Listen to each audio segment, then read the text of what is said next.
Cell phones may seem superpowered these days, but robocalls are still our kryptonite.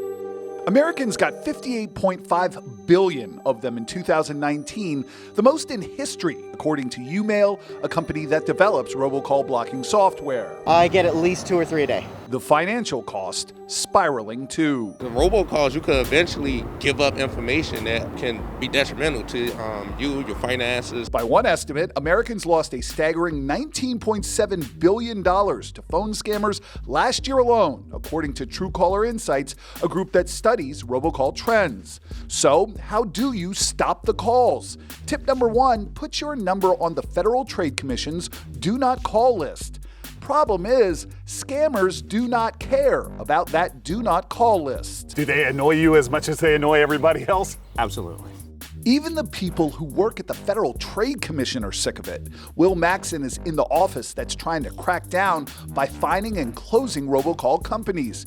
He told us another thing you can do to stop the calls is to hang up as soon as you get a robocall and make sure you block that number. And that made us wonder, if we got a brand new phone, surely that would be free from robocalls, right? Our Tegna investigative team decided to find out. We bought 16 brand new cell phones and spread them out in cities all across the country. And all 16 of those phones started getting robocalls weeks or even days after activation. In some cases, without the user ever placing a single call or text. So how did I get a robocall when I've never used this phone?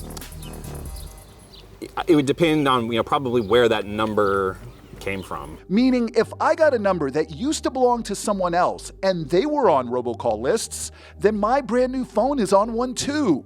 So tip number 3 to stop the calls, download a robocall blocking app. You can also call your phone carrier and see what spam filters they offer on your network. Maxon told me the FTC is working with the Federal Communications Commission and state attorneys general to try and stop robocallers, even targeting companies that provide the technology used in robocall operations. But Maxon says the worst offenders are outside U.S. borders, and therefore mostly outside the reach of the FTC. These days, they're even merging computer and phone technologies to spoof fake numbers in order to get around call blocking software. You think it's someone you want to talk to, and then on the other line, it's somebody you don't want to talk to. Like this robocall we got.